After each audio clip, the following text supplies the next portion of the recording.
Boa noite para você que está aqui presente no templo. Boa noite para você que está nos acompanhando via YouTube. Quero convidar você a abrir a sua Bíblia para a exposição da palavra.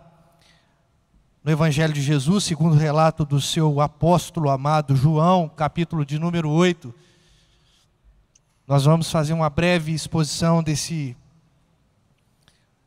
11 primeiros versículos.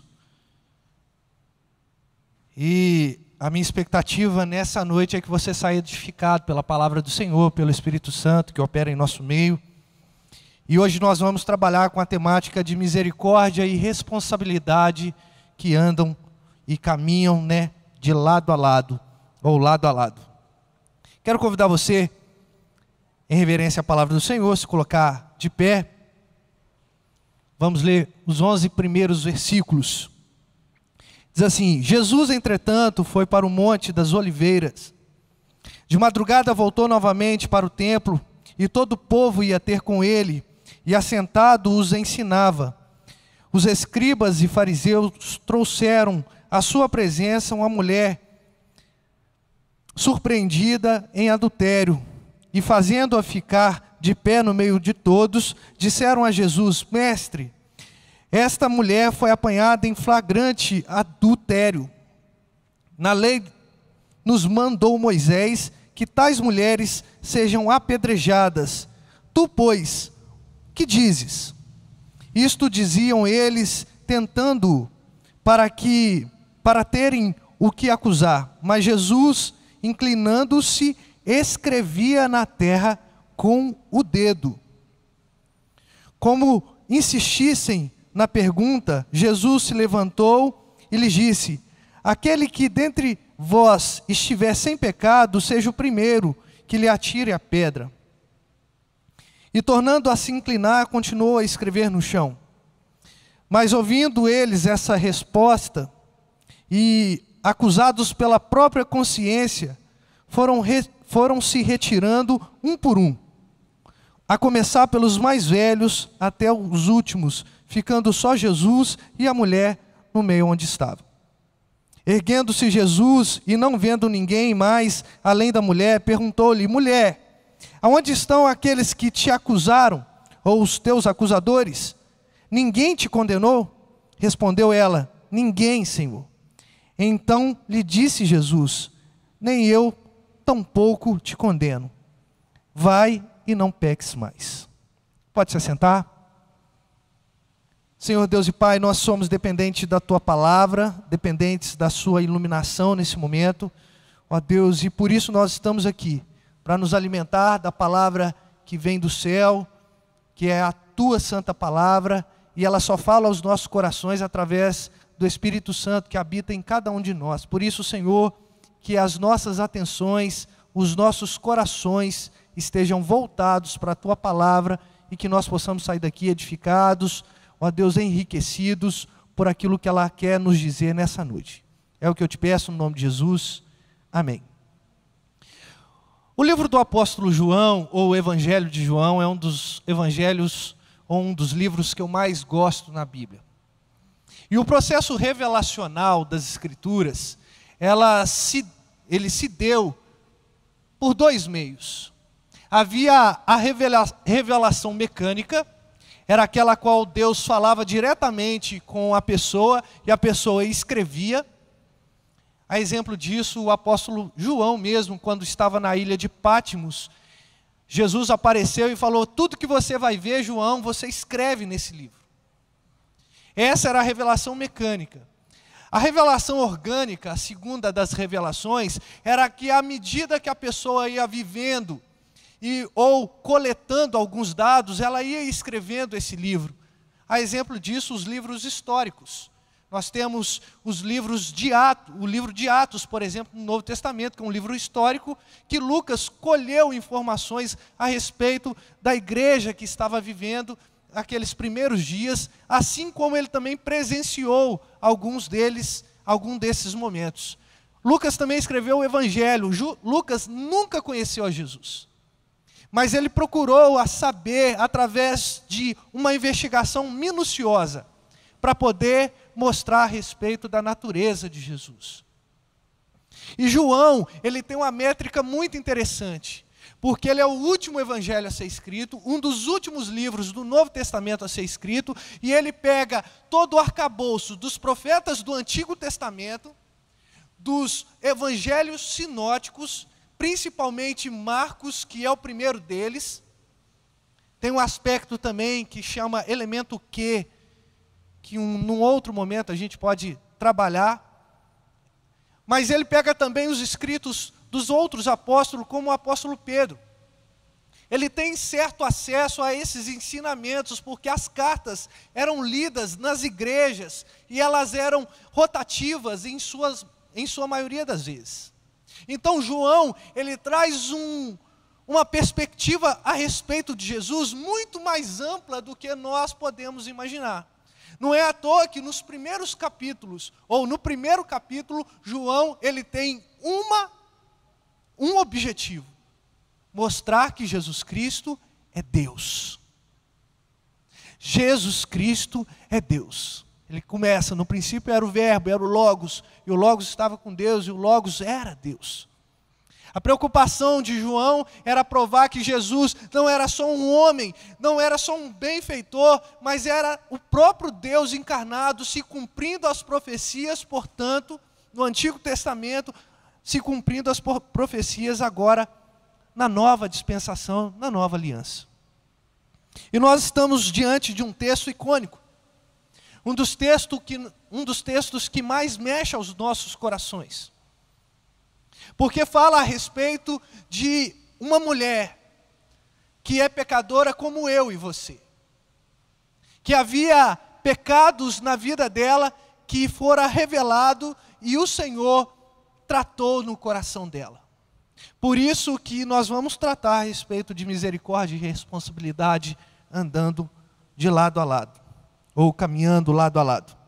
Mas antes disso, nós precisamos entender como esse texto ele fala aos nossos corações. Em primeiro lugar, ele fala em nossos corações porque nós temos uma certa empatia com essa mulher. Como eu disse aqui, nós temos essa empatia porque gozamos, infelizmente, da natureza pecadora, que ela também tinha. Mas hoje nós somos libertos em Cristo Jesus, lavados. O pecado ainda reside no nosso coração, mas não tem o efeito de nos dominar no sentido de que nós estamos cativos a Cristo agora. Então, por isso que esse texto fala ao nosso coração. E em segundo lugar, a perspicácia de Jesus, nessa trama a gente vai ver mais para frente, numa situação complexa, como Jesus ele reage a tudo isso. Isso chama muito a nossa atenção. E em terceiro lugar, o mais importante de tudo aqui é o amor e a misericórdia de Jesus com aquela mulher.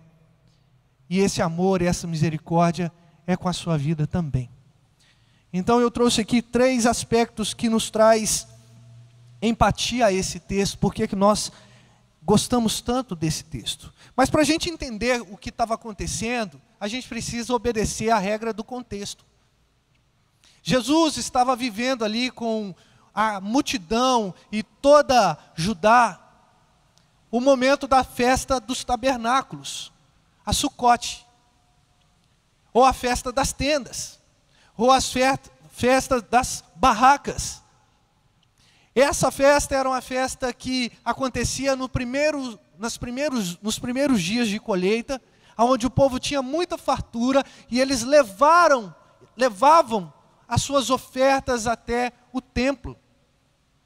E Jesus, aproveitando a multidão, ele ensinava ao povo, a gente percebe isso a partir do versículo de número 10 do capítulo 7 de João. Se você está com a sua Bíblia fechada, eu te oriento a ficar com ela aberta, porque a gente vai usufruir de outros textos.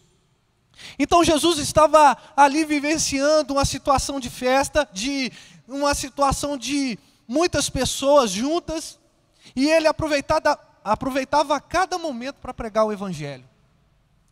Isso já traz uma coisa aos nossos corações, que nós, enquanto povo de Deus, noiva do Senhor, nós devemos aproveitar as oportunidades e pregar o evangelho.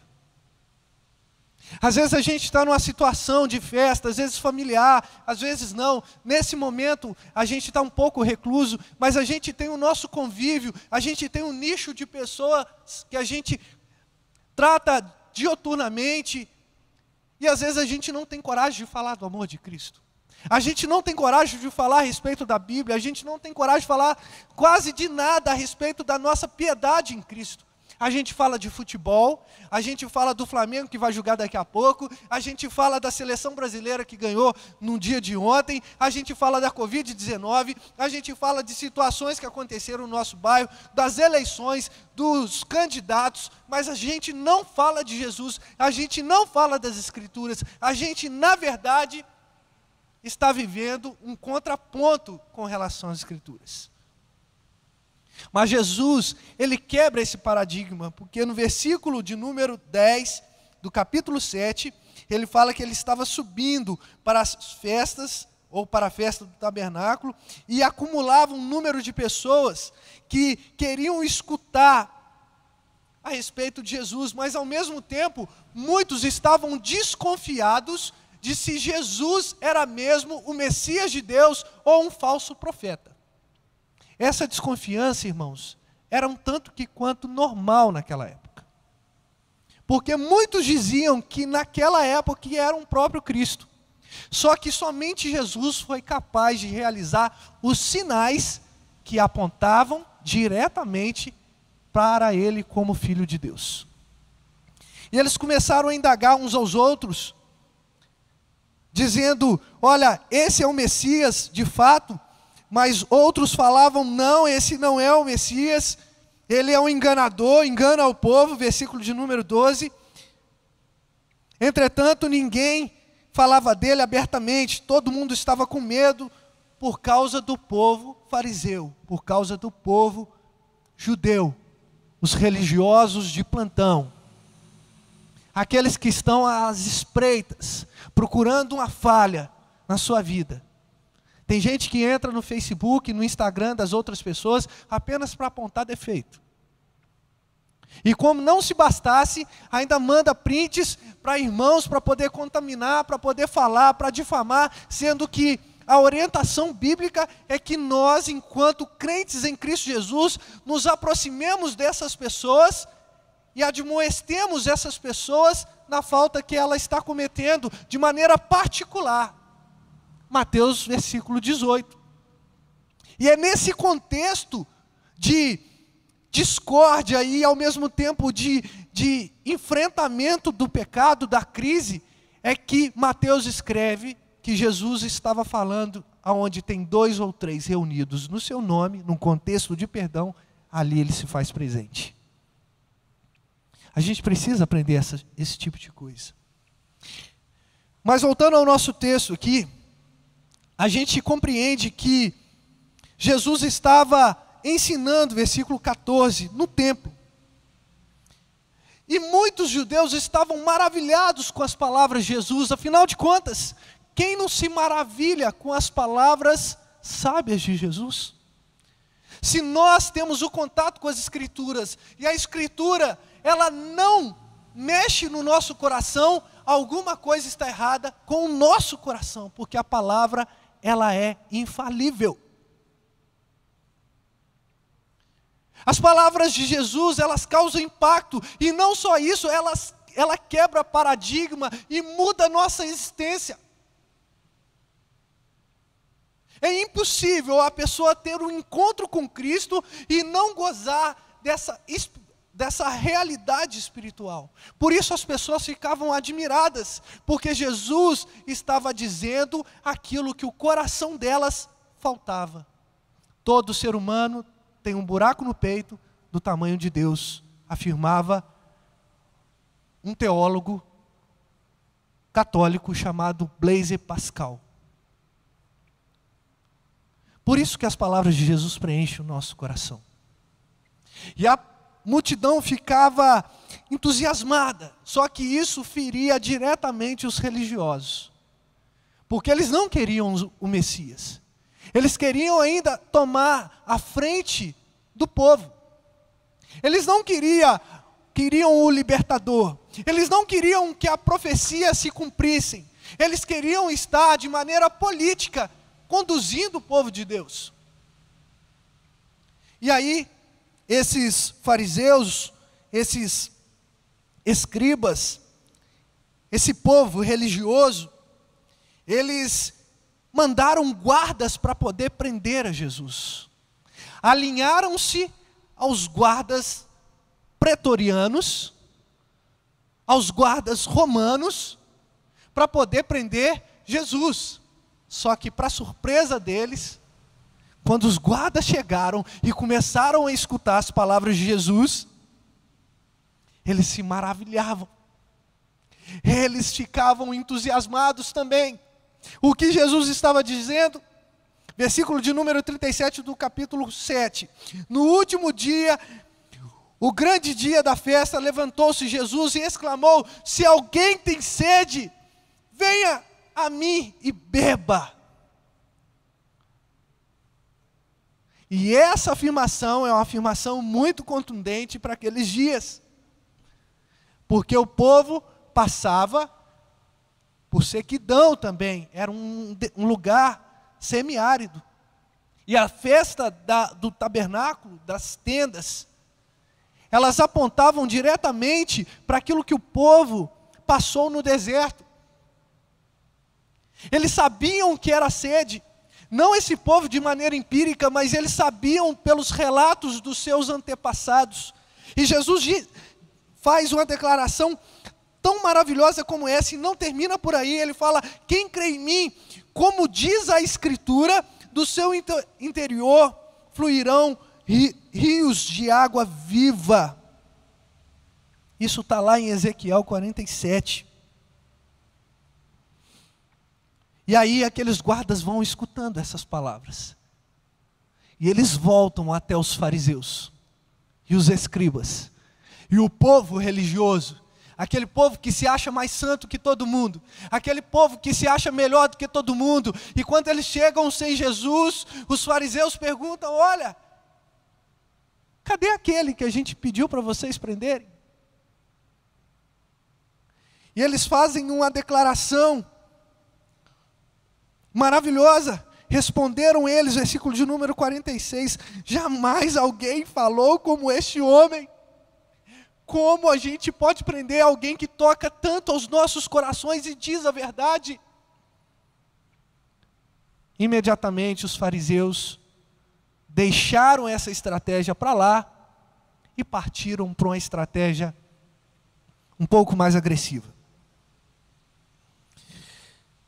Mas ao mesmo tempo que eles estavam armando toda a trama ali,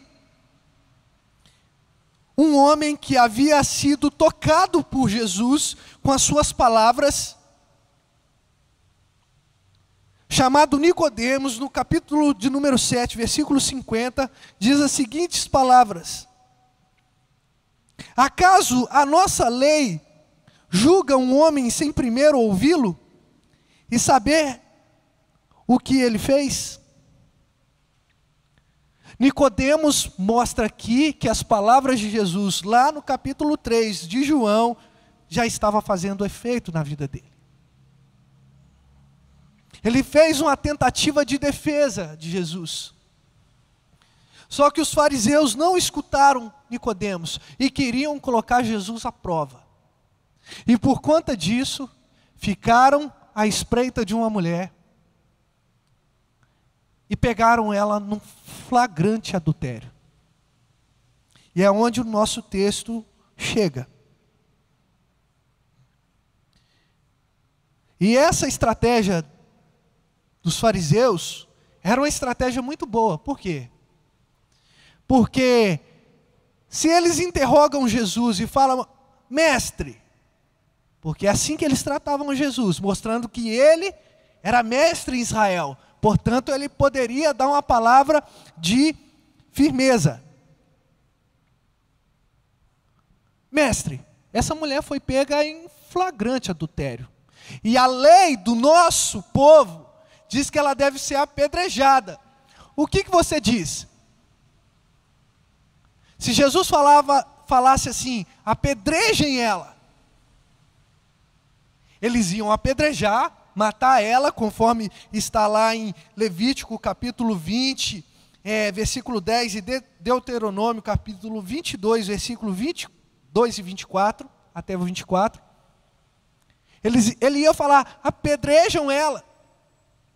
E eles iam apedrejar, e a semelhança do que aconteceu com Saulo, eles iam tirar as suas túnicas, colocar aos pés de Jesus, porque quando a guarda romana chegasse,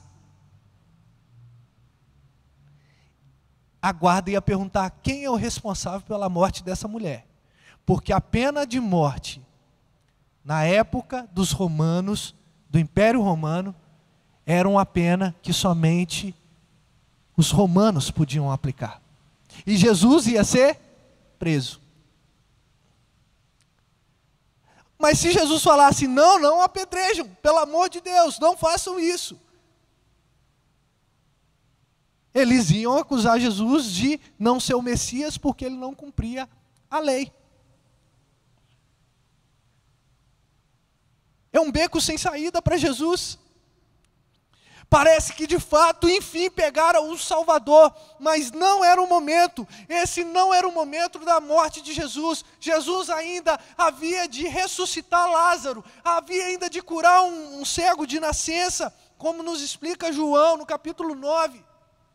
Jesus ainda precisava fazer vários prodígios e sinais, para que a nossa geração hoje pudesse entender de fato que Ele é Deus. E que Ele ressuscitou, morreu e ressuscitou ao terceiro dia para salvar vidas pecadoras, das quais eu sou o principal, como diz o apóstolo Paulo, e eu tomo essa expressão para mim. E é interessante no desenrolar dessa história, é que chamaram Jesus de mestre, falaram: olha, você tem autoridade para dizer o que a gente vai fazer com essa mulher. E o versículo 6 vai dizer que isto diziam eles tentando para terem de o que acusar. Mas Jesus inclinou-se e escrevia na terra com um dedo. Lembram do que eu falei a respeito de João e o foco de João no seu evangelho? Ele queria provar para o povo que Jesus Cristo era o próprio Deus. Não fiz uma pesquisa tão enorme assim, mas percebi que em outra ocasião Deus escreveu com o dedo. Se você puder dar um pulinho com a sua Bíblia em Daniel, capítulo de número 5.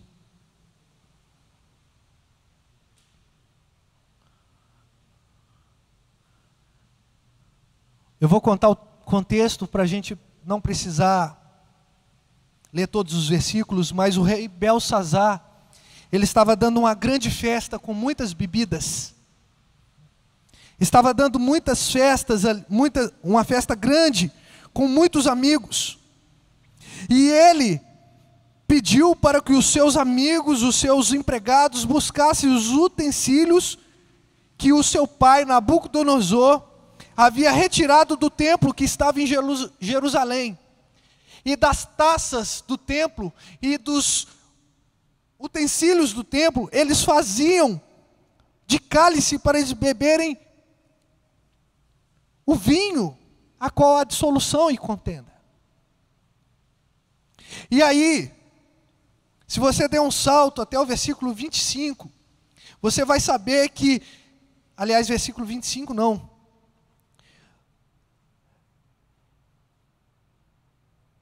Entre os versículos 4 e até o versículo 10, vai contar que, versículo 5, na verdade, vai contar que havia dedos que estavam escrevendo no muro do palácio do rei.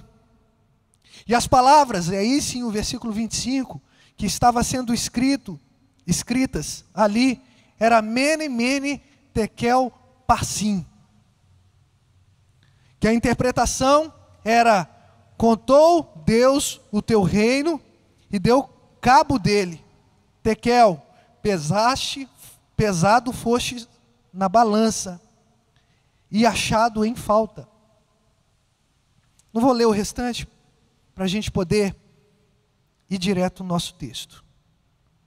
Ou seja, o que eu quero dizer é que nessa ocasião o que o dedo de Deus estava escrevendo era um juízo.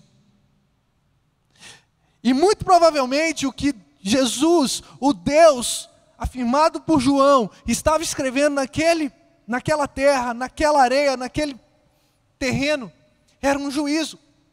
A gente não sabe, porque a Bíblia não fala, mas talvez ele estivesse escrevendo tekel parsim, ou tekel parsim,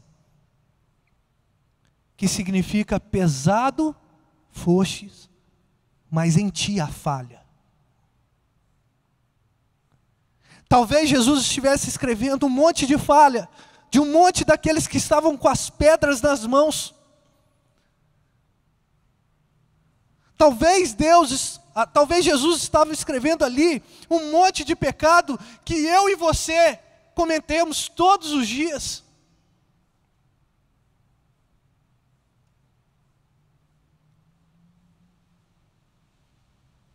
E insistiram com Jesus. E ele, de uma maneira brilhante, levanta e fala: pois bem, quem dentre vós não tiver pecado algum, que seja o primeiro a tirar a pedra. E ele voltou a escrever. E a Bíblia vai contar aqui, no versículo de número 9, que ouvindo essa resposta, acusados pela própria consciência, foram retirando um por um, a começar pelos mais velhos até os últimos. Porque de fato, quando Jesus fala a respeito dos nossos pecados, Ele está falando com toda a propriedade, porque Ele nos criou, Ele também viveu a nossa natureza e sabe as dificuldades de uma natureza humana, mas Ele fez tudo isso, Ele viveu tudo isso, sem cometer pecado nenhum. Por isso que o tema dessa noite que eu escolhi, é que misericórdia deve andar lado a lado com a responsabilidade, porque a gente já vê um primeiro ato de misericórdia. Jesus, ele poderia também falar: olha, também está escrito na lei, que aquele que furta deve ser também levado à morte, ele também deve tomar a punição. E provavelmente devia ter muitos pecados ali daquele povo, e Jesus os conhecia. E Jesus foi tão maravilhoso com aquele povo, que não imputou nenhuma pena a eles. Mas eles foram acusados pela própria consciência. É um ato de misericórdia de Jesus. Isso mostra, nos valida aqui, que eles estavam em pecado.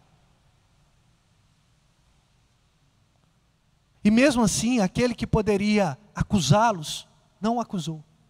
Não acusou. Foram embora. Um ato de misericórdia. Daí Jesus, ele pula para mais um ato de misericórdia. Ele olha e fala: ué, mulher, cadê aqueles homens que estavam te acusando? Versículo de número 10. Mulher, onde estão aqueles teus acusadores?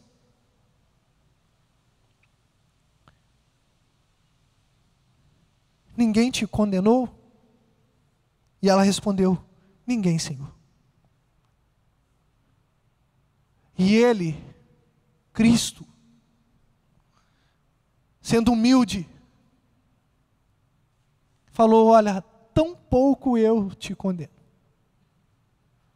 Mais um ato de misericórdia. Aquele que poderia pegar todas as pedras e atirar naquela mulher, ele falou: olha, eu também não te condeno. Mais um ato de misericórdia. No entanto, o texto não para por aqui. O texto mostra que Jesus lança uma responsabilidade enorme naquela mulher. Ele fala: vai e não peques mais. Misericórdia precisa estar caminhando lado a lado com responsabilidade. Às vezes a gente está viciados em apenas escutar um lado, em obter apenas uma parcela daquilo que é a graça, porque a graça engloba a misericórdia de Deus, mas a responsabilidade de cada um de nós, de acusados não pela nossa consciência mais, mas pelo Espírito que mora dentro do nosso coração, de abandonarmos os nossos erros.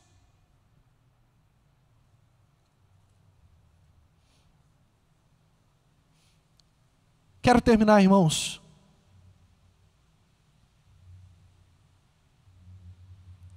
dizendo que a gente está vivendo um evangelho seletivo.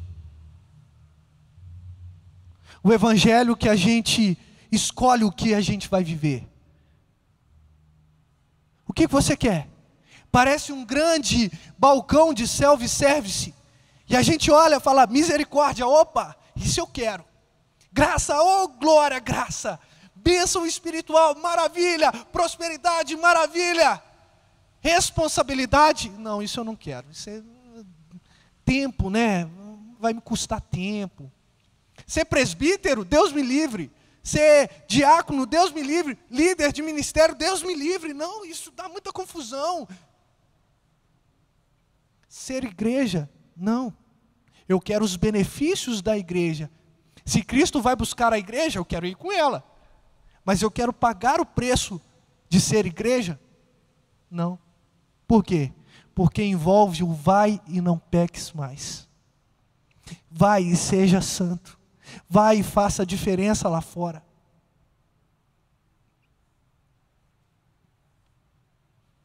Cuidado, irmãos, com igrejas que se dizem evangélicas, mas não vivem a verdade evangélica. Cuidado com sermões que fala de Cristo, mas que não reconhece Cristo como o Senhor e Salvador da vida deles. Pessoas que falam e não reconhecem. E a gente vê que na história da Bíblia, na história da humanidade, principalmente no ministério de Jesus, enquanto Jesus estava fazendo sinais e prodígios, um monte de gente estava seguindo ele. Mas quando Jesus falava: olha, vocês vão ter que comer da minha carne, vocês vão ter que beber do meu sangue. Aí os discípulos falavam: Jesus, que palavra dura. É duro esse discurso, quem vai poder suportar? E logo espirrava as pessoas para tudo quanto é lado. Sabe por quê? Porque a gente adora um evangelho cheio de sinais e milagres. Mas a gente não compreende que todos esses sinais e milagres, eles só são validados nas nossas vidas à medida que a gente tem a responsabilidade de bater no peito e dizer: eu sou o cristão.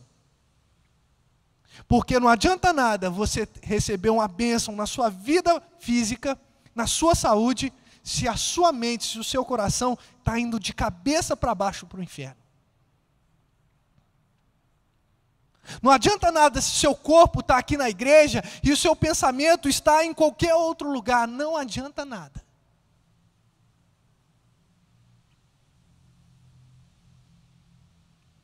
Finalmente, irmãos, o meu desejo nessa noite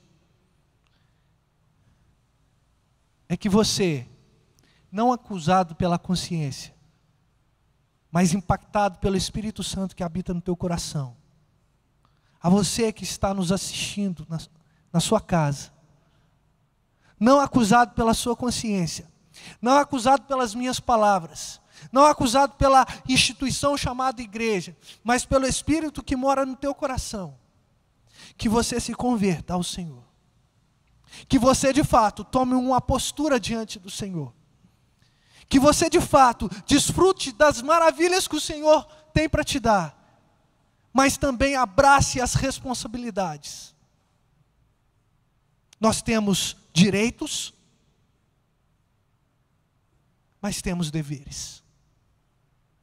O direito,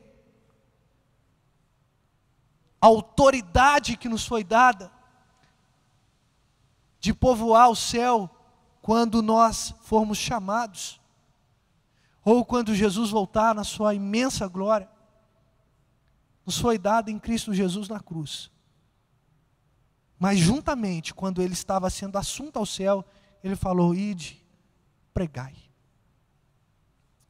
Ide, vivei, testemunhai. Não façamos desse momento que a gente está vivendo um momento de oportunidades de apenas milagres, mas um momento de abraçar a responsabilidade e levar a esperança a tantos corações que estão desesperançosos, porque estão distantes de Jesus. Um dia você esteve nessa posição de falta de esperança. Um dia eu tive. E às vezes, no nosso dia, bate essa desesperança, esse desespero. Mas eu quero sempre me recordar, eu quero sempre trazer à memória aquilo que realmente pode lançar fora o desespero. Ou em outras palavras, como disse Jeremias, quero trazer à memória aquilo que me dá esperança. O que te dá esperança? O dinheiro que tem no teu bolso, na sua poupança, no seu investimento, na sua bela casa, no seu belo carro, na sua ótima aparência física. Todas essas coisas são passageiras. Porém, o Senhor é eterno. Que tragamos à memória Cristo, morto, ressurreto e vivo à direita do Pai. E que há de buscar a sua igreja, eu e você. Vai e não peques mais. Vamos orar? Santo Deus, misericordioso, te rendemos graças nessa noite. Porque o Senhor é o Deus de toda misericórdia. E a tua palavra nos diz, ó Deus, que se não fosse as tuas misericórdias, nós não estaríamos vivos. A sua misericórdia é a causa de não sermos consumidos por esse mundo. E ela não tem fim. Ela passa de geração em geração. Ela acompanhou Adão no estado de pecado, mesmo no momento de correção, e acompanha até hoje, porque uma promessa foi feita em Gênesis 3,15, que no fim, o descendente da mulher esmagaria a cabeça da serpente. É nessa misericórdia que nós queremos nos agarrar, ao mesmo tempo, ter a responsabilidade de viver uma vida digna desse evangelho maravilhoso, que restaurou a vida daquela mulher que estava sentenciada à morte, que restaurou a minha história, que estava sentenciada ao inferno, que restaurou a sorte da igreja, que estava indo também, seguindo o caminho da perdição. Senhor, em nome de Jesus, nos ajude a bater no peito e dizer: Senhor, eu quero cumprir os meus deveres, os meus votos, que eu fiz primeiro perante ao Senhor e perante a comunidade a qual nós chamamos de igreja. Que isso seja uma realidade no meu coração e no coração de cada irmão aqui presente. É o que nós pedimos no nome de Jesus. Amém. Que Deus abençoe a sua vida, meu irmão.